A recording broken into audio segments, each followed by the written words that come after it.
Hey there.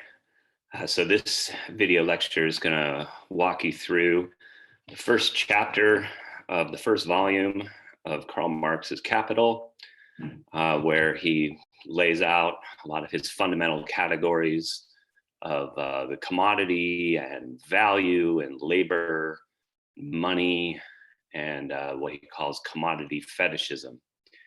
So I'm going to use my PowerPoint slides here to hopefully make this reading really accessible for especially for people who haven't read the chapter or have tried to read the chapter and found it very difficult.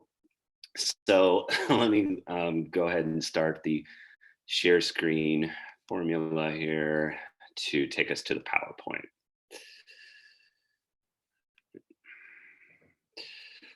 So just a few notes to start with about Capital Volume 1. This is the only volume of Capital. There are 3 volumes of Capital that were published, but this is the only one that was published in Marx's lifetime. The other 2 were compiled by Engels. Friedrich Engels was Marx's writing partner and comrade, and he compiled those after Marx died in 1883. The second and third volumes were basically written around the same period of the 1860s, but Marx kind of tinkered with them and was never quite satisfied with them. So he never, fully published them. And then Engels kind of compiled them, posthumously. Chapter 1 of volume 1 is especially important for understanding Marx's critique of capitalism. It certainly isn't, meant to be a substitute for the whole volume at all. It's just a beginning of the critique and the analysis, but it's very foundational, and yet it is notoriously difficult to fully understand. To really get a grasp of like the philosophical depth, as well as the economic critique that Marx is laying out in this chapter. So that's why I sort of walk you through this and try to give you some of the more of the context to help you understand this reading. Marx's method of presentation in this first chapter is basically to take these categories, these concepts like the commodity, value, labor, money, and so forth, and kind of unfold them or unpack them in relationship to one another. That's a key thing that you have to understand with Marx's method, is that his categories are always defined in relationship to one another. And typically, like a concept will have be defined by actually opposing relationships. So like the opposition between use value and exchange value, or between abstract labor and concrete labor that we'll be talking about. It's important to think of these categories as containing these opposing relational elements. It's like a bad marriage or a bad relationship where the 2 people are kind of locked in to one another, and so they're kind of like codependent or correlated with one another. Marx's method of dialectics is to see things in terms of pairs of opposites that whose conflict and whose contradiction becomes a source of change and dynamism. So in the first chapter, or the first sentence of the first chapter, it reads, the wealth of those societies in which the capitalist mode of production prevails presents itself as an immense accumulation of commodities, its unit being a single commodity. Our investigation must therefore begin with the analysis of a commodity. So the commodity is like the fundamental form, the most elementary form, like the atom is to physics, right? The most single, smallest he says here unit, but really the more applicable word for Marx is like form, the most elementary form of a capitalist society. And so basically what he's going to say is like, by starting with this singular elementary form, we're going to kind of unpack that commodity. And as we do so, it will lay bare all of these, secrets of how capitalism works, or, not necessarily secrets, but a critical understanding of how capitalism works will be unfolded by unpacking this single form, this elementary form of the commodity. So that is where we start with. So in a capitalist society, the commodity is the typical form of wealth, the way in which wealth is, contained, where wealth is contained. Now, pre-capitalist societies certainly did have commodities. Marx is not saying that, like, capitalism invented the commodity. Feudalist societies and pre-capitalist societies, did have goods that were produced for exchange. What he is saying is that only in capitalism is the commodity the typical, the general form of wealth in which most goods are bought and sold and exchanged, and in which social life basically kind of revolves around commodities and the exchange of commodities, of selling what Marx will call our labor power in order to buy the things that we need to live. That's kind of getting ahead of ourselves. But for now, the fundamental point is just that in capitalist society is defined as the commodity being the typical form of exchange and mediating social relationships. And as I mentioned in the previous slide, by taking this commodity as the elementary form of capitalist society, we can sort of unravel, unpack its qualities and its contradictions, and thereby begin to understand capitalism in its totality from this single elementary unit or form. So Marx goes pretty quickly into unpacking the commodity and says, okay, well, we look at the commodity and we find that it has these two forms of value encapsulated within it. And again, these are contradictory, opposing, antagonistic forms of value. On the one hand, we have the use value of a commodity, which Marx defines as just the usefulness for a particular commodity for satisfying human needs of whatever kind.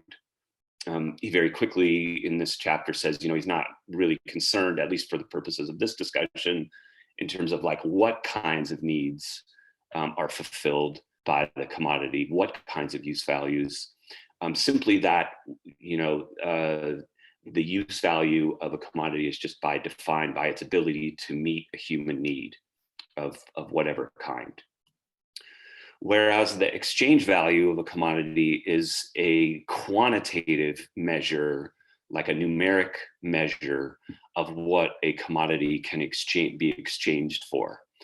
And he will eventually, kind of lead up to saying that this is mediated, this exchange value of what one commodity can be exchanged for another is mediated by the common denominator of money, of price, right? So the exchange value is unlike a use value, which, use value is like qualitative in terms of its ability to meet people's needs. Exchange value is quantitative in terms of like, what can I use this commodity to exchange for another commodity? It is this contradiction between exchange value and use value that is at the root of the commodity, which is the root of all sorts of contradictions within capitalism as a system. that basically under capitalism, exchange value will trump over use value, that things will be produced not because they're necessarily like useful or according to like what human beings need, but rather according to the exchange value that those commodities can contain, what they can be sold for, what their price is. So society under capitalism will be increasingly oriented around exchange value at the expense of use value. It will be a society focused on production for profit rather than production for need. So Marx goes in then and basically asks, like, okay, so what is it that allows these commodities? The examples he uses are corn and iron. What allows these things to be exchanged? What is the common element that gives them value? What is the like the common denominator that allows them to have a quantitative exchange value, to have a price, to be worth a certain amount of money? And he begins by posing this question, and then begins this first kind of clue as to an answer by saying that the common element is that they are produced by human labor. And he says here, commodities are congealed quantities of homogeneous human labor that appear with phantom-like objectivity. That phrase, phantom-like objectivity, will be increasingly important as we get into like section 4 of this first chapter on commodity fetishism.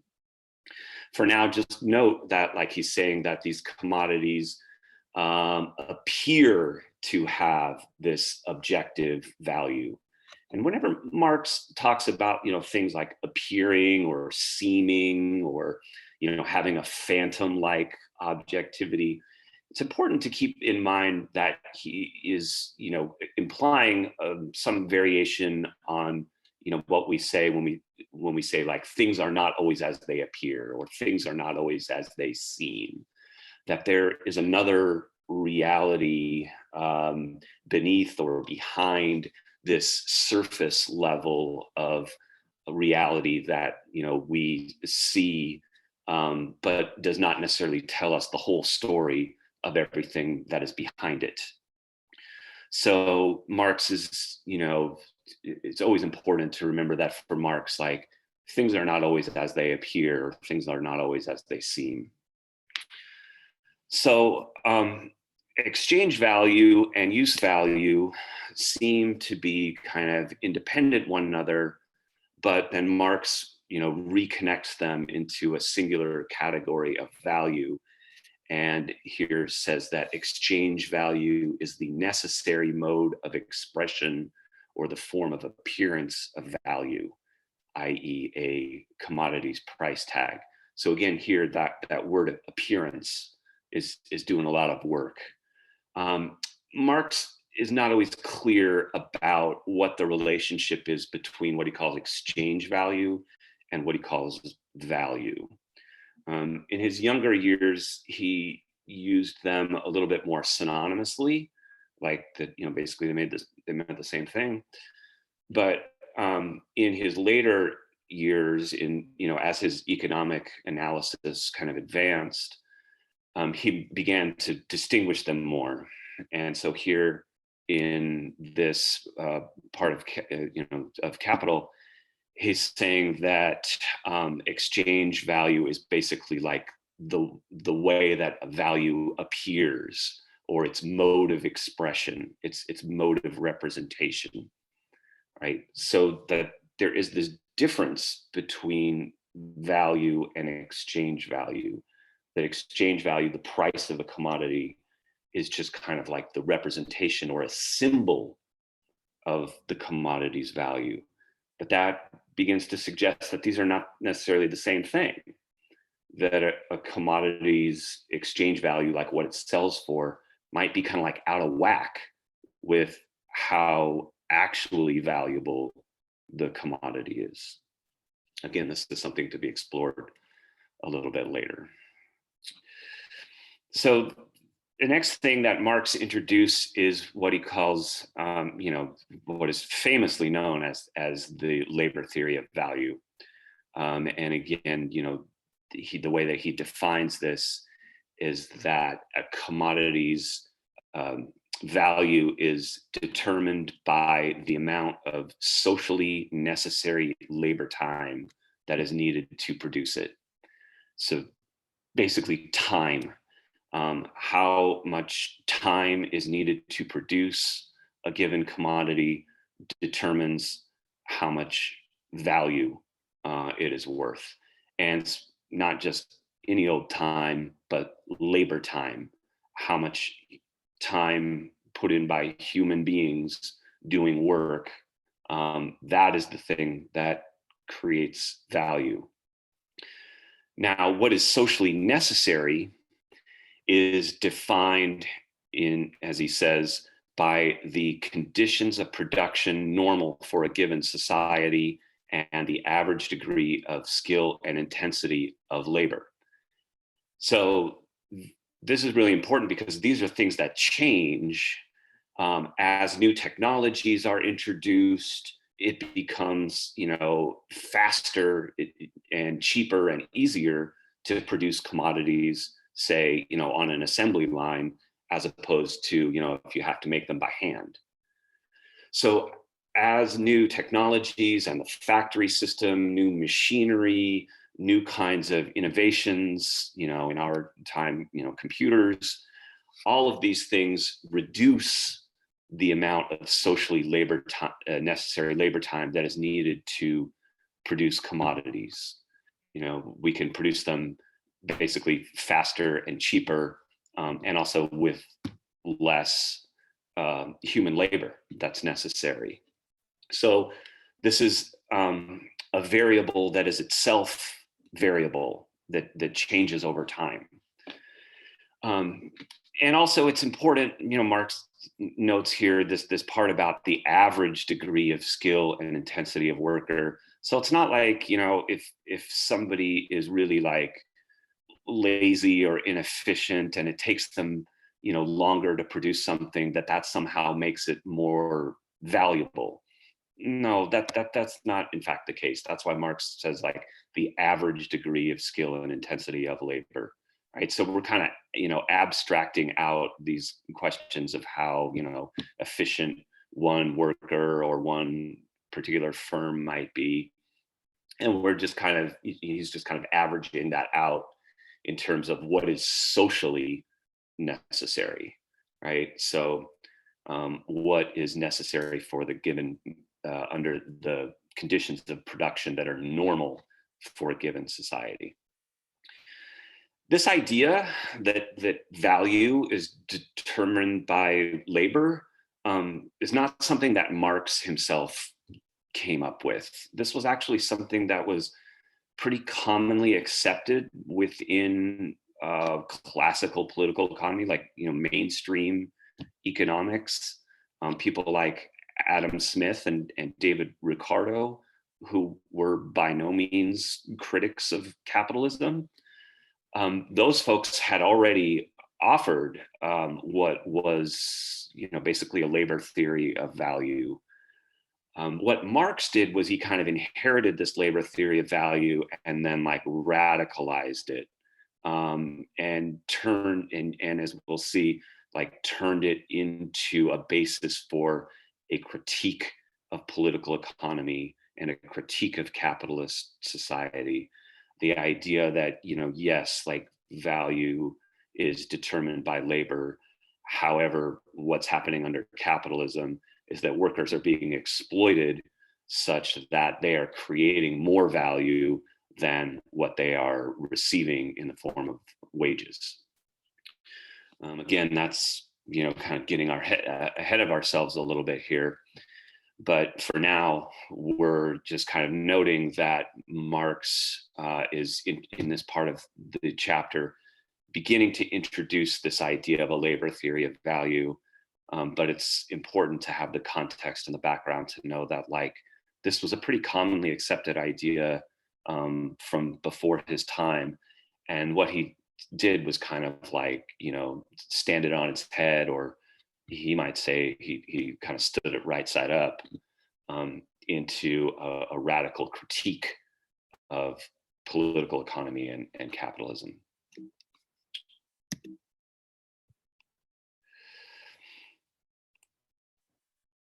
So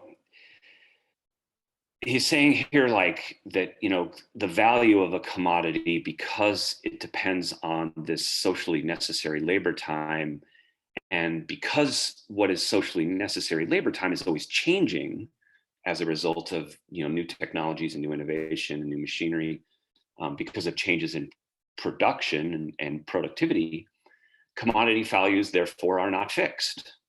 And as productivity increases, like typically as the result of technological innovation, that means that less labor time is going to be necessary to produce a commodity. You can just produce more stuff in, a fewer number of hours or minutes or seconds.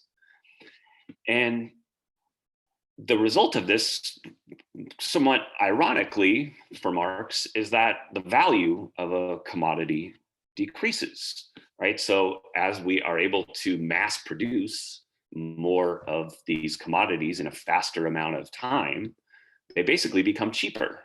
Their value declines over time.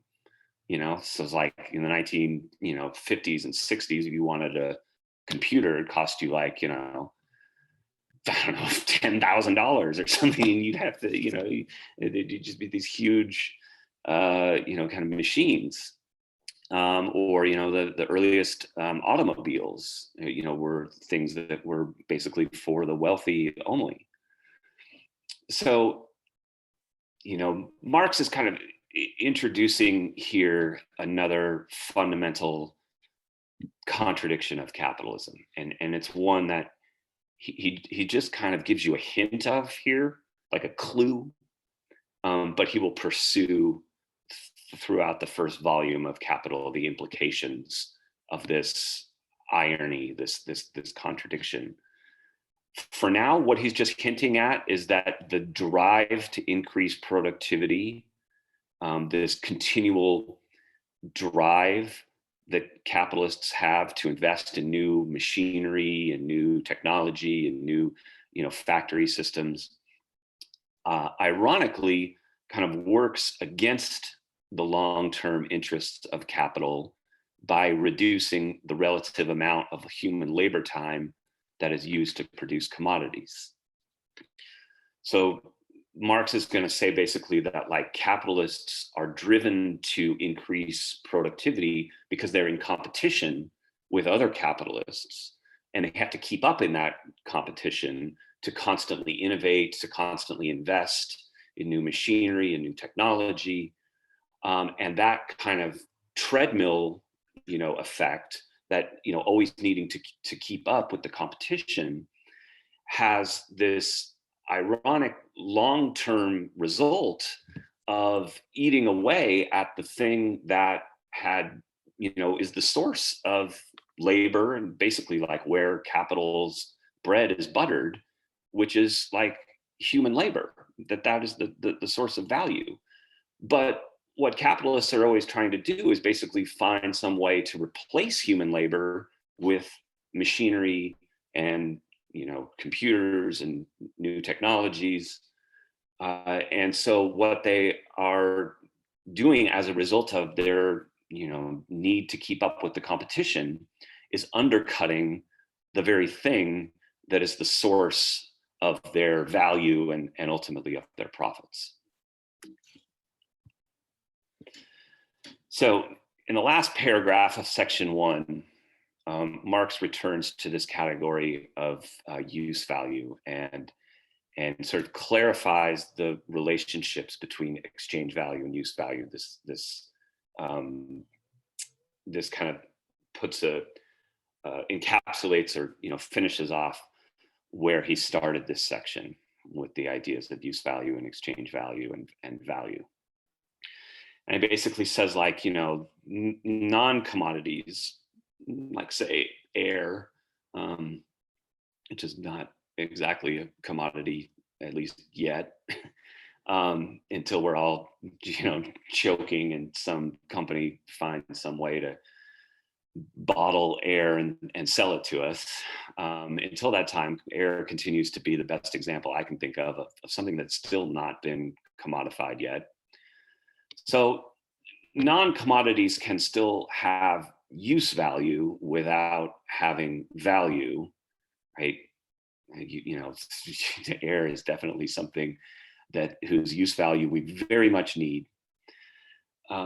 And things can also be produced by human labor, and contain use value, but without being commodities. So if we just like have a garden that we have in our backyard, and we grow vegetables and we consume them, and we don't take them like to the farmer's market, or try to sell them to our friends, or trade them for other stuff, then it might be a product of human labor, but it's not a commodity.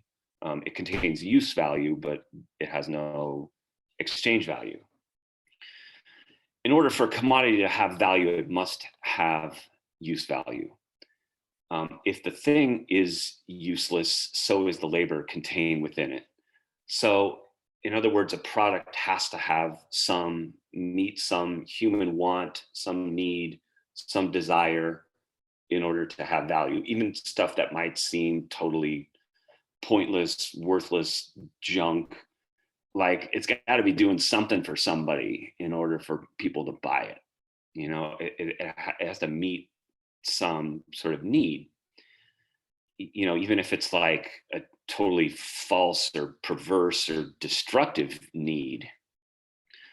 So therefore, all commodities have both exchange value and use value. This is a really important point, because sometimes people get tripped up thinking that some commodities are all exchange value and some things are all use value, like it's a matter of either or.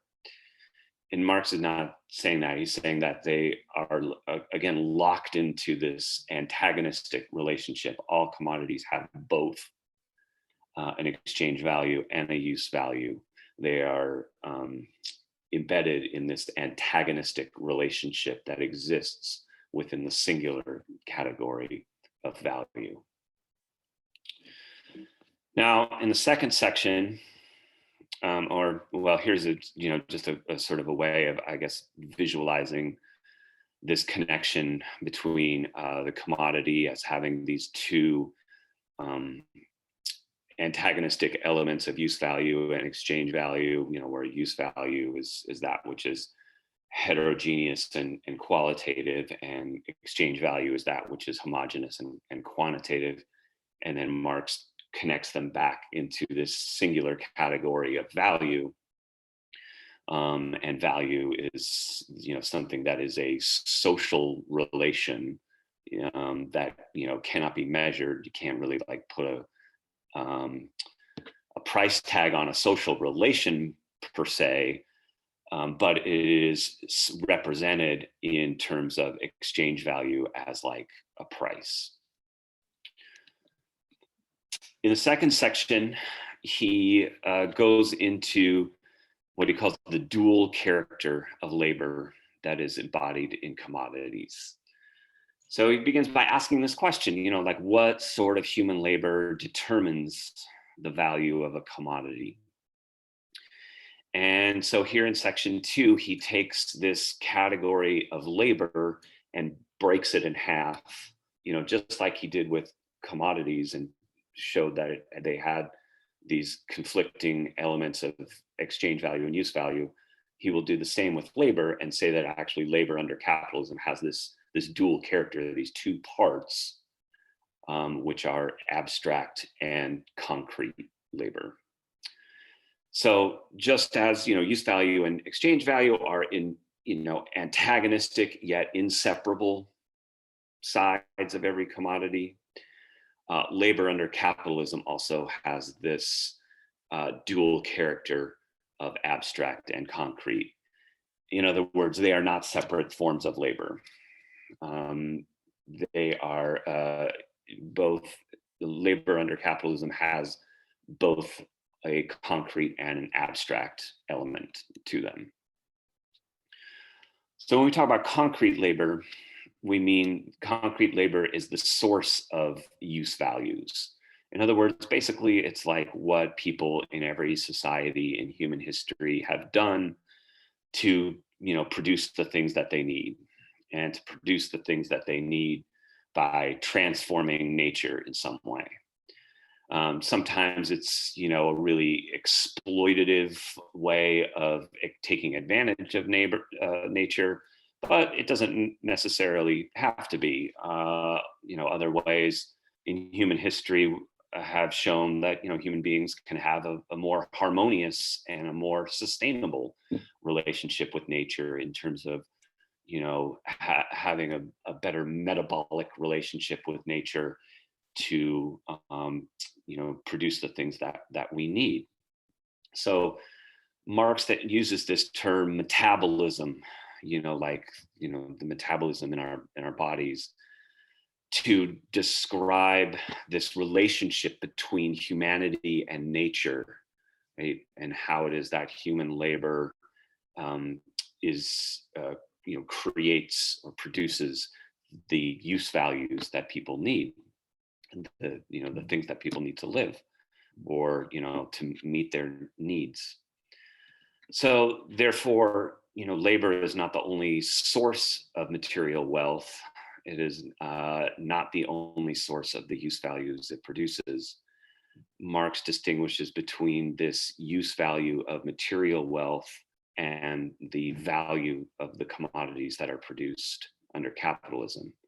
So he doesn't like pursue this distinction much further, but this is kind of the planting the seeds of like an eco-socialist critique of capitalism and the way that capitalism exploits nature for the process of creating value, basically for the sake of profit. And so under capitalism, the metabolism, the metabolic relationship between humanity and nature is, unsustainable and exploitative and thrown off. But he's saying like it doesn't necessarily have to be that way in a post-capitalist or in a non-capitalist society. It's easier to imagine people having a more harmonious, more sustainable relationship with nature in terms of the concrete labor that people do to create the things that they need and the use values that meet their needs. Abstract labor is sort of the other side of this coin, and the kind of like the antagonistic side of this coin. So if concrete labor is the source of use values, abstract labor is the thing that is the source of exchange value. If concrete labor is the thing that is defined by its quality in terms of the ability to produce use values to meet human needs, abstract labor is defined by quantity, and specifically, again, this category of socially necessary labor time. And again, time is the fundamental unit of measurement for this quantity. So whereas, the use values of concrete labor are something that are qualitative in terms of, that, we can measure in terms of whether they help meet human needs or not, abstract labor is something that is measured in quantitative terms, like by time, so by the hour, by the year, by the month, by the week. This is, the form in which people's wages are paid to them. And it is also the form in which exchange value is calculated in terms of the amount of time that is basically needed to produce commodities. So abstract labor involves like a reduction of these qualitative heterogeneous aspects of labor into something that is measured by homogeneous quantitative units of time, by hours, days, a year, by these quantifiable units of time. And so in discussing how the value of commodities is determined, Marx writes of how capitalism continually kind of reduces complex, skilled labor into, what he calls simple labor. There's a kind of a de-skilling of labor that's constantly going on, so that value can be measured according to these quantitative, homogeneous units of time. So here we have sort of like, the updated form of how things are looking, again, just to give you a visual aid in terms of the connection between the commodity, its component parts of use value and exchange value, and then their component parts of concrete labor and abstract labor.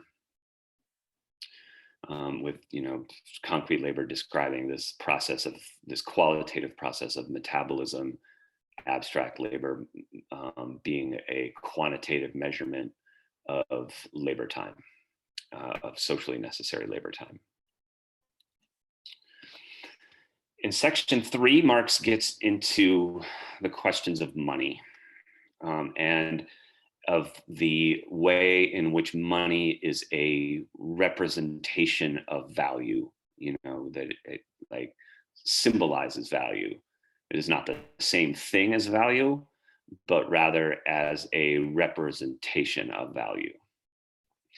So here again, he says, value is something that is immaterial in the sense that, not an atom of matter gives a commodity its value. It's not something that's like objective in terms of the commodity itself. And yet it is objective in terms of the labor that goes into producing it. So the objectivity of value comes in the way in which human labor serves as this social relation, this identical social substance, as he refers to, that is the source of value. So because value is immaterial, because value is a social relation, and and not like something you can necessarily see or touch, not something like where an atom of the matter in the commodity gives the commodity its value, but where the value is more to do with the social relation that went into producing the commodity. Because that value is immaterial, it cannot exist without a means of representation. We have to find some way of putting a number, a price tag on the value of this commodity. And so Marx is basically aiming to show how money came to serve this function of representing value. And again, I stress the idea that while money is a representation of value, it is crucial to note that they are not the same thing. And indeed, there can be this divergence between money and value that is another source of contradiction within capitalism. So we can talk about particular commodities as being overvalued or undervalued, like in the housing market, or when there's a kind of a speculative bubble, and particular stocks are overvalued. So there can be this kind of discrepancy between money and value that leads us into all kinds of questions about monetary policy and monetary crises, and the policies of institutions like the Federal Reserve. It leads us into all kinds of questions about the nature of money and its relationship to value.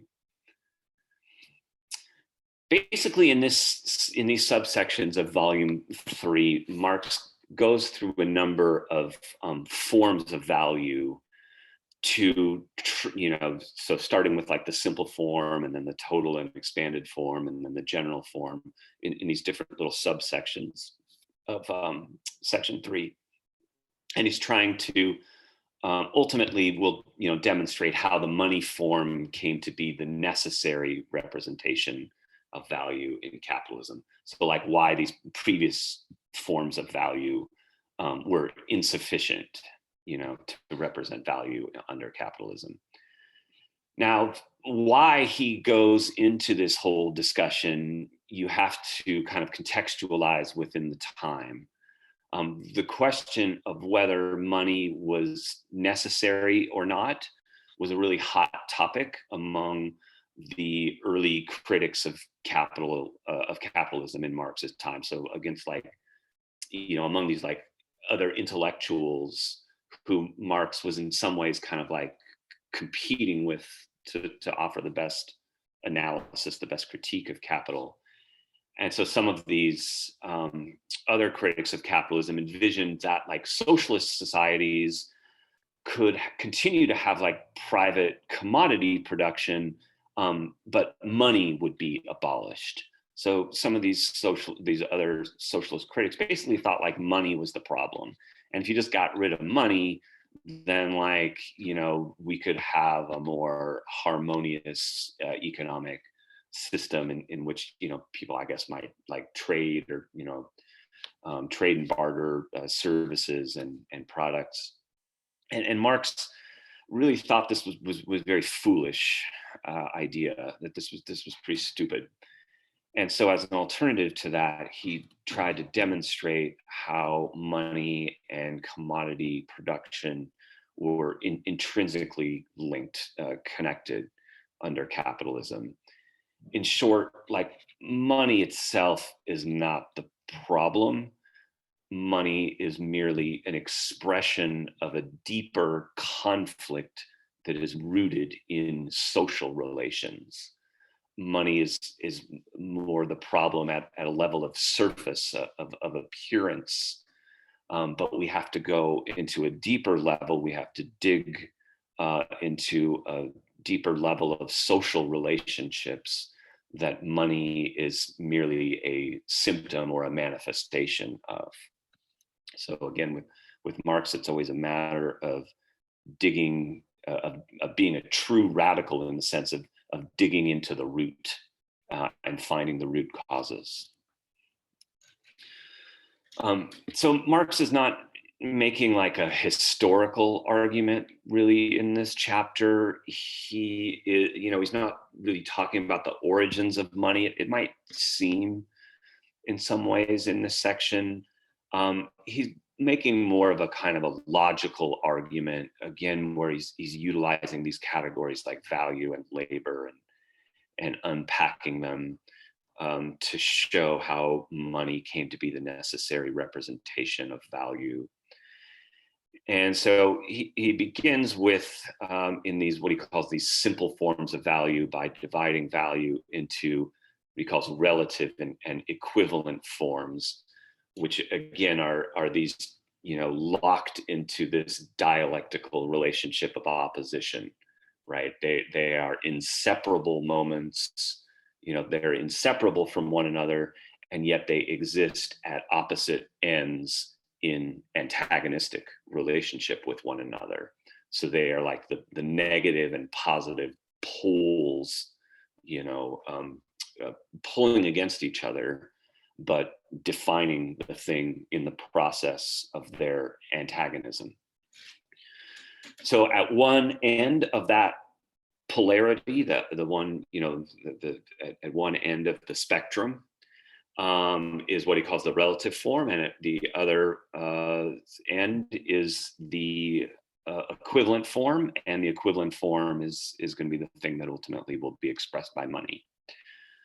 The relative form of the commodity's value presupposes another commodity that confronts it in the equivalent form. So basically, if we're trading two commodities, Marx has this example that he just continually goes on and on about, ad nauseum, really, about trading 20 yards of linen and one coat. So if we have, if we say that, the 20 yards of linen is worth one coat, then the linen is the relative form and the coat is the equivalent form. Whereas if we reverse the formula, then the one coat becomes the relative form and the yards of linen become the equivalent form. So the equivalent form is always kind of like, how do we measure the value of the relative form? What is the thing that the relative form is worth? So in the simple form, the simple form of value expresses this antinomy, this antagonistic relationship between use value and exchange value that is contained in a commodity. A coat and 20 yards of linen both have use value, but when you talk about exchanging one for the other, then that becomes, they're reduced to an expression of the other's value once they become that equivalent form. So, as this like harmony, as this funny little cartoon, I guess, illustrates, this is a really inadequate way of representing value. This is a really kind of a crude and inefficient way of representing value. Marx refers to it as embryonic in the sense of like, very early or, not fully formed yet. So it's an embryonic stage on the way to the price form of money, because it only relates the single commodity to another single commodity. So like this guy trying to basically pay for a drink with a cow, like it just, what is needed is something that is, we can relate some, what he will call a universal equivalent that can be related to all other commodities. In the total or the expanded form, this is like kind of a step up, an advance, because it now relates the value of a single commodity to all other commodities. So, the value of these 20 yards of linen can now be measured not just in terms of a coat, but in terms of pounds of tea or coffee. The problem again here is that this series of as he says, the series of its representations never comes to an end. All of these new commodities come along and cause a change in the whole chain of values. And it just becomes this very confusing and, always changing motley mosaic of disparate and unconnected expressions of value, as Marx says. In the general form, a single commodity then serves as the representation of value for all other commodities. So here, in Marx's example, 20 yards of linen serves as this general equivalent. The general form is an advance in the sense that for the first time, the value form is completely social. It has nothing to do really with the objective qualities of the commodities themselves. It's the first step towards value being a purely social relationship. The objectivity of commodities is the purely social existence of these things, and it can only be expressed through the whole range of their social relations. And finally, the money form. And so here's where this whole discussion in part 3 is leading up to. Finally, this transition from the general form of value to the money form occurs when a particular commodity is excluded from all the others to express a uniform general equivalent. And this specific kind of commodity is money. So, whether it's gold or a dollar or I guess like Dogecoin or Bitcoin or, like one of these cryptocurrencies. the money is always simply a representation of value, and sort of the use value of money is that it allows these commodities to be exchanged. It basically facilitates the exchange of commodities. This is what, money does. It's, kind of like the lubricant of the system. So in sum, value is a social relation, but again, a social relation itself can't be measured or quantified. So it has to be represented by or expressed by some form of value. And that form of value is what we call money.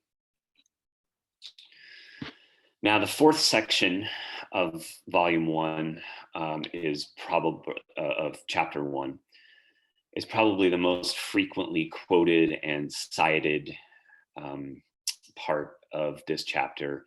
Certainly, probably the most influential. It represents the first thing that you probably notice in going from section 3 to section 4 is it's just like an absolute about face in terms of style, in terms of Marx's writing style, where in section 3, he has this kind of logical, mathematical argument. He just keeps going on about the damn coat and the 20 yards of linen. And it's just like, this very, kind of quantitative, mathematical kind of style. And then in section 4, it's a much more literary style of references to like magic and mystery and religion. This whole section on the fetishism of commodities will bring back, some of his most like Gothic writings, like in the Communist Manifesto and in other writings where Marx was really influenced by like, Goethe and Frankenstein and this whole kind of like 19th and 18th century Gothic literature. So this section 4, basically expands on some of the earlier Marx's writings, like young Marx's writings from the 1840s about alienation and about ideology and about his critique of religion. So these were ideas that he initially formulated, in response to Hegel and the young Hegelians and Ludwig Feuerbach. And so some of his earlier writings from the 1840s are now expanded in this, and to some extent returned to, and to some extent expanded upon in this fourth section on the fetishism of commodities. It's very important to note this word of fetishism.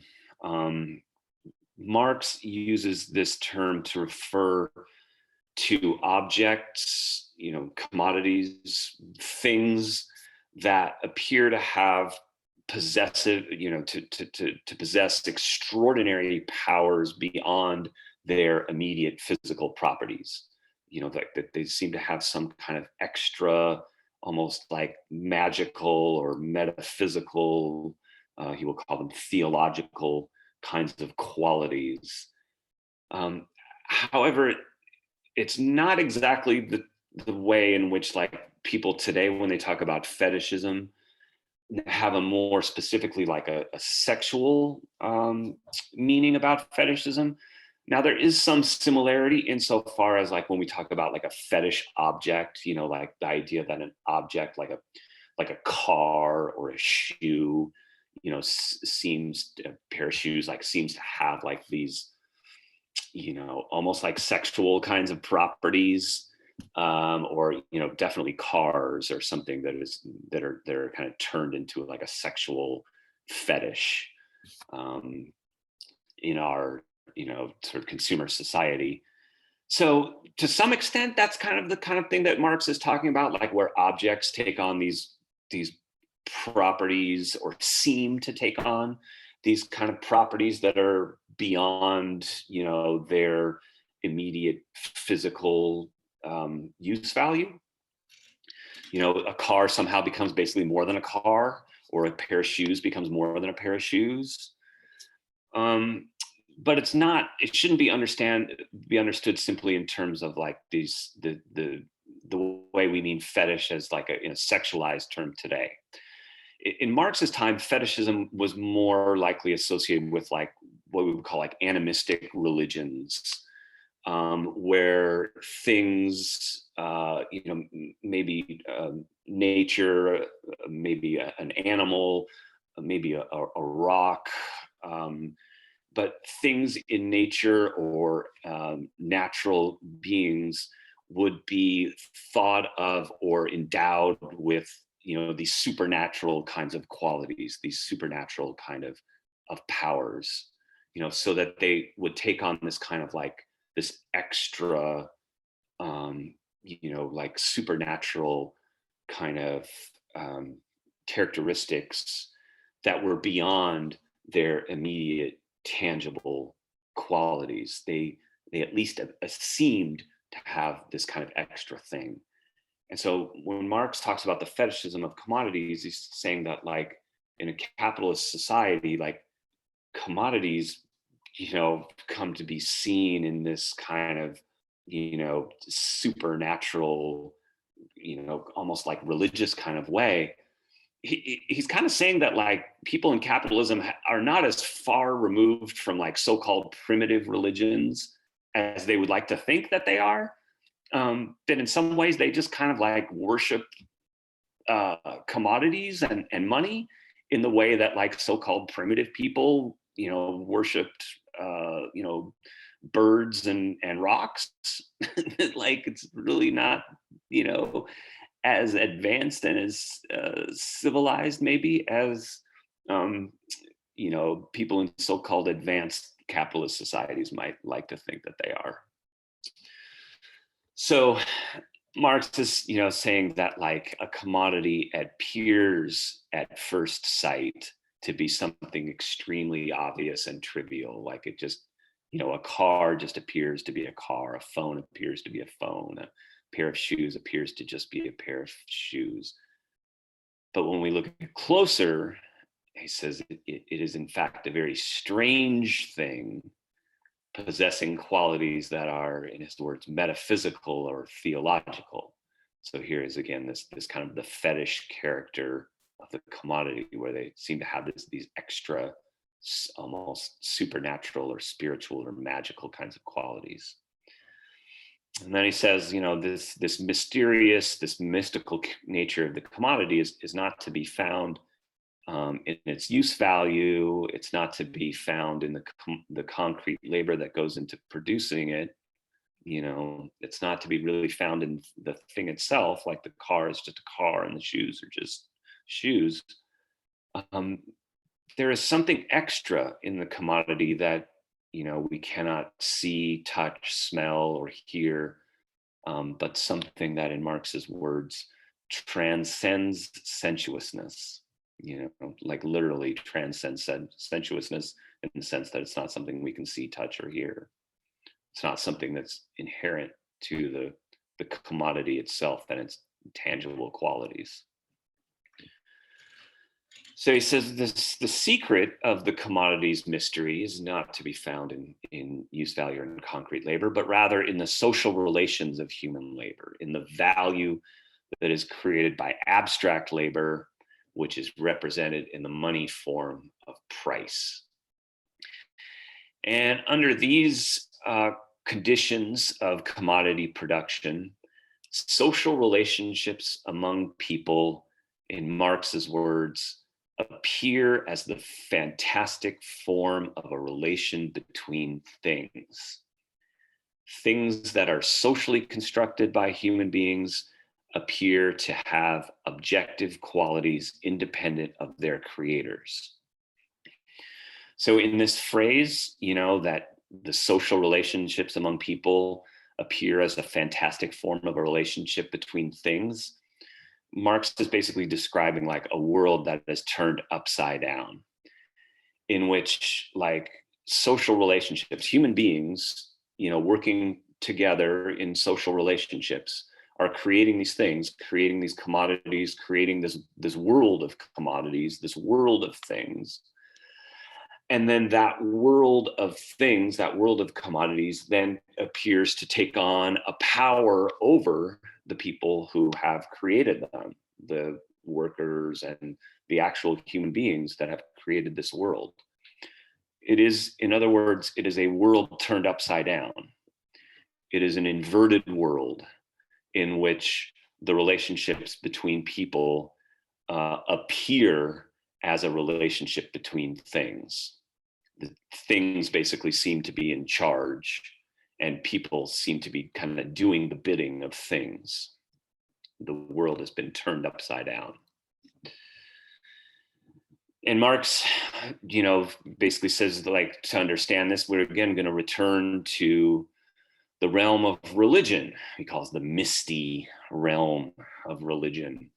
Again, this recalls his writings from the 1840s, where he says, under religion, the products of the human imagination come to appear as autonomous figures endowed with a life of their own. So that basically what happens is, like, our imagination creates these things that we call gods, or spirits, or some supernatural kind of being. We create these with our imagination, but then those gods, those supernatural beings, come to acquire a power that seems independent, that at least appears independent of the human beings who have created them. So they come to exercise a power over the creator. So whereas in religion, Marx is saying that's what happens, is that people with their brains and their imagination, they create these gods, these supernatural beings that then take on a life of their own and actually come to dominate over, to exercise power over their creators. In capitalism, a similar thing happens, where it's the things that are created through human labor, the commodities that are created by people at work, engaging in concrete and abstract labor, that those commodities, that world of commodities, that world of things, then comes to take on a life of its own, and take on a life of its own in a way that dominates over the people who create it. There's a real kind of like Frankenstein element here in what Marx is talking about. And it's interesting to think about, like, Frankenstein was written the same year that Marx was born, 1818. And to some extent, Frankenstein is about this kind of thing of like how science and industry and technology, the products of science, technology, and industry, kind of take on this independent, autonomous form, this monstrous form, that then comes to exercise revenge over its creators, over those who have created, those who have produced it.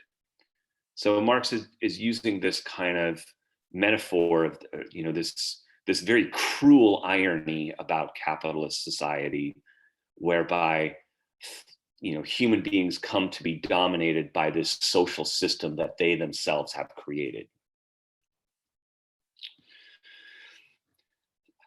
However, it's very important to note that this is not simply an illusion. Marx is describing here a world that has been literally turned upside down. It doesn't just seem like it or appear like it. Commodity fetishism should not be understood as some kind of an illusion or some sort of false consciousness, as sometimes, people who are sympathetic to Marx and Marxism sometimes read this as, being about false consciousness. But what Marx is describing here in terms of fetishism is an actual situation in which the world has been turned upside down, and in which people really are doing the bidding of things. It doesn't just seem that way. Like things and commodities are kind of like in control of people rather than vice versa. The transcendentalist writer Ralph Waldo Emerson, famous American writer in the 19th century, put it this way. He wasn't exactly talking about Marx here, but he was fond of saying, "Things are in the saddle and ride mankind." Right. So it's this image of like an inverted world where everything has been turned upside down, in which we are, as human beings, kind of like enslaved to this socially constructed system that appears to have a life of its own, that has this like phantom like objectivity, that isn't supernatural. It's not created by the gods, but it's almost like it might as well be, because it becomes impossible to sort of imagine living outside of it. So instead of being direct social relations, capitalist societies are characterized by material relations between persons and social relations between things. Right? So like that, our social interactions, our social relationships are constantly, mediated by this exchange of commodities, by this thing-like objectivity that we call capitalism. So material relations between persons and social relations between things. A world turned upside down. So under capitalism, this is not some sort of illusion that we can sort of just kind of break the spell of, by by reading Marx and having like study groups. This is something that has to be, that we can only break the spell of through practice, through like revolutionary practice, by like changing the world. This is something that human beings can't just simply like think their way out of. They can't just, simply wake up and decide, oh, you know what, like let's get rid of this impersonal system and replace it with a more, humane one in which people just exchange what they need.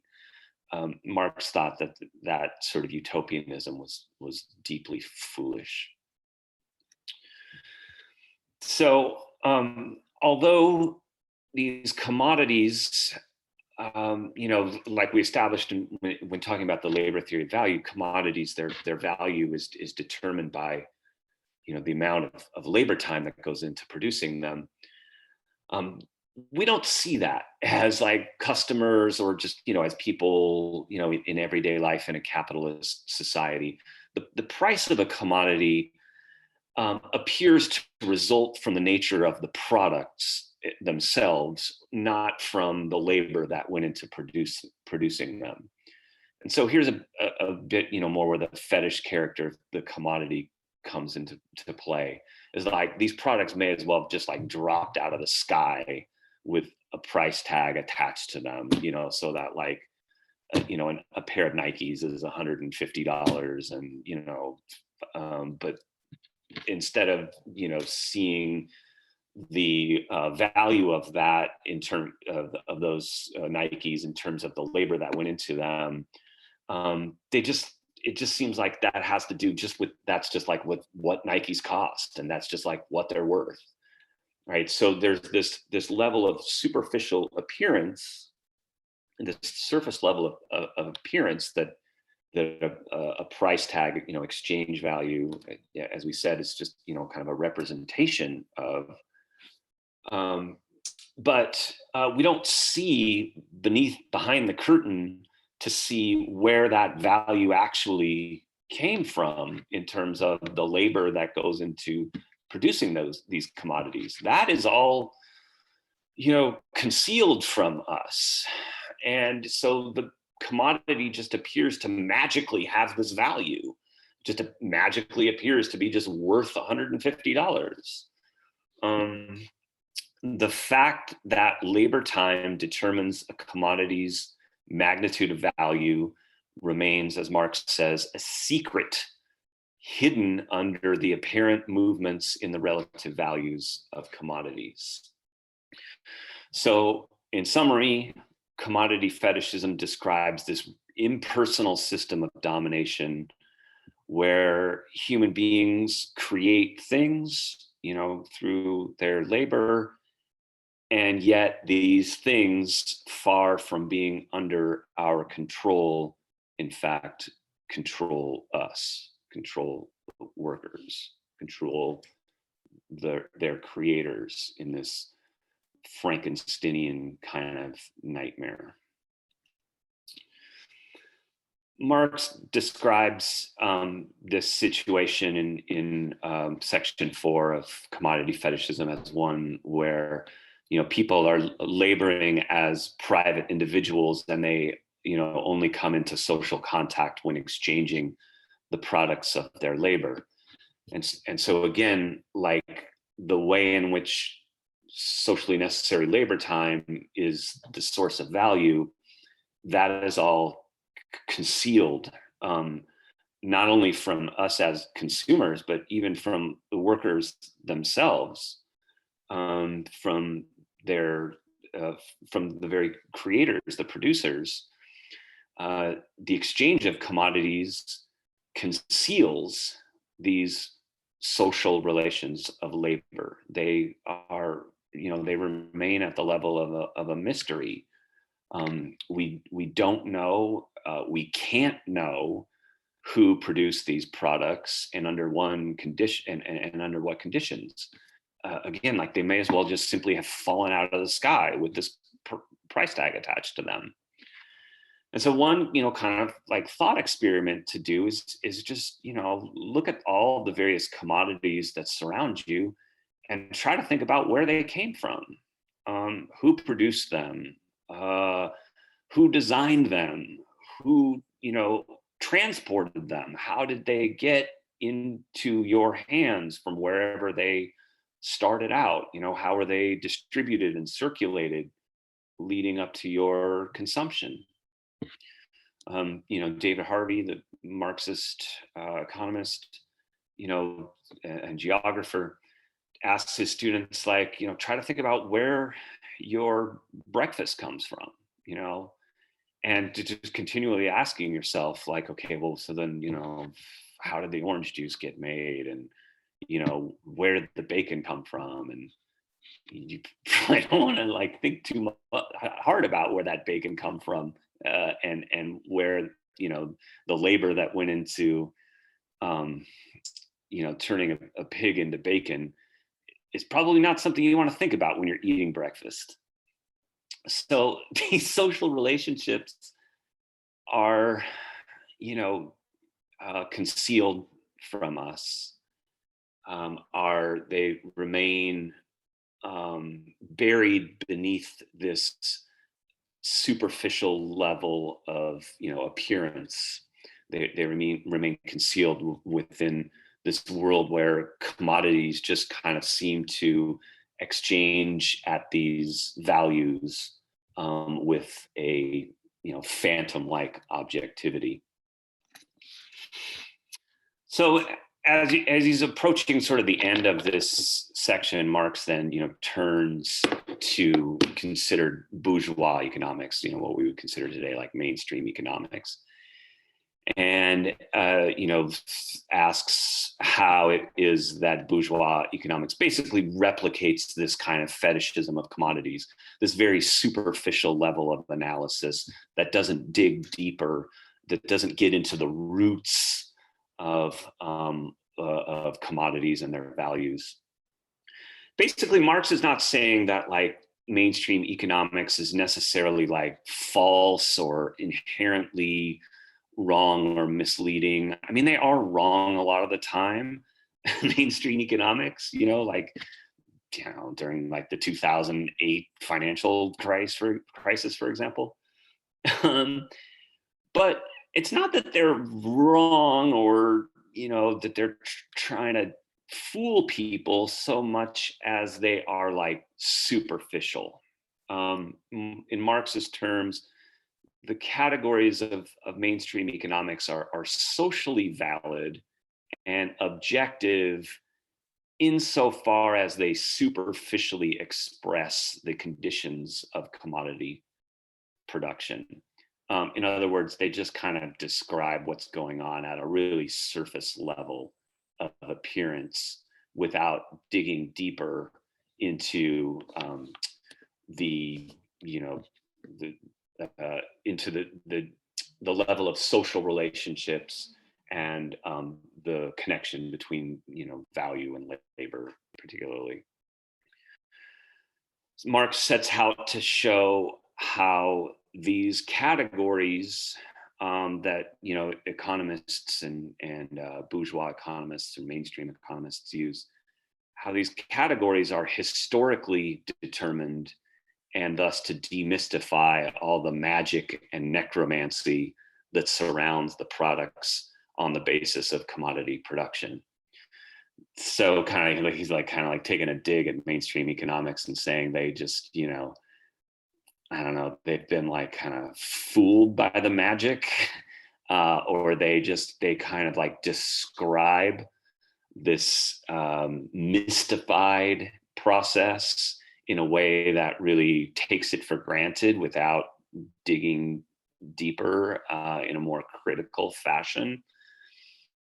And if you do that, then capitalism seems, natural and eternal. It's, like it's going to be here forever, and it's totally, in line with human nature.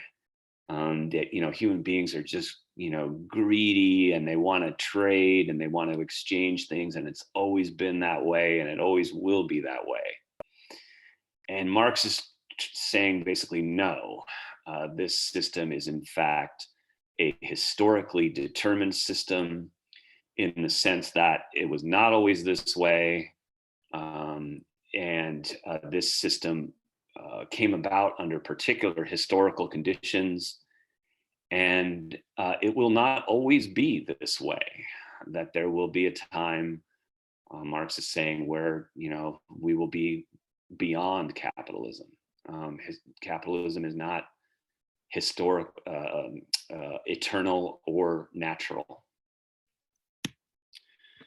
To do this, he starts kind of poking fun at the end here about Robinson Crusoe stories, because to this day, this is something like economists love to cite these scenarios, like with Robinson Crusoe, where you have like this lone individual marooned on a desert island, and they basically invent capitalism out of from a state of nature.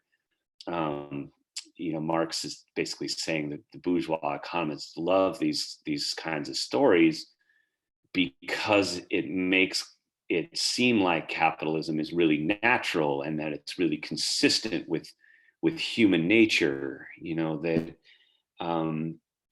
That human beings have this natural propensity to trade and barter. This was like an assumption that Adam Smith very much held, that we just kind of like all have this inherent natural propensity for something that Marx thinks is actually very historically determined, very socially determined. So Marx is saying, capitalism is a historical construct that only appears to be natural. It appears to be natural if you take these surface level descriptions at face value without digging deeper in a more radical, critical fashion. And Marx is in making fun of these Robinson Crusoe stories, is also kind of mocking, these liberal concepts of individual freedom that often go along with this. These stories about individuals on a desert island, and that this is this somehow like a natural form of human liberty. Marx is saying that these forms of individual freedom under capitalism are not, in fact, freedom at all, because what happens, as we saw, in the last slide and the previous slides about commodity fetishism, is that under capitalism, individuals become subordinated to this, this system that operates with an objective, a phantom-like objectivity. This system that that isn't created by God, but kind of might as well have been, in the sense of it's taking on a life of its own and seems to be natural and objective. So it is not freedom if human beings are living under the yoke of this system that basically determines their livelihoods. As we know to this day, capitalism determines, whether we sleep indoors or outside, or, whether we have health insurance and can go to the doctor or not, or, whether we have food or not. Our livelihoods as individuals is at the mercy of this very impersonal system. And therefore, like, how is that freedom? How is that liberty? If individuals are now kind of living within this system that has this kind of objective power over them. So Marx basically concludes that, like, political economy, again, they've done this kind of like this very superficial job of analyzing value, but failing to dig deeper to adequately analyze its connection with abstract labor, which is something that is specific to capitalism. Abstract labor is not something that is trans-historical that you find in pre-capitalist societies. It is something that is specific to capitalism and specific to commodity production. That determination of value by abstract labor bears the stamp, Marx says, of a social formation in which the process has mastery over man instead of the opposite. So again, this inverted world in which the social formation, which is nothing but a human construct, the social formation comes to be our masters, as opposed to us being the masters of it.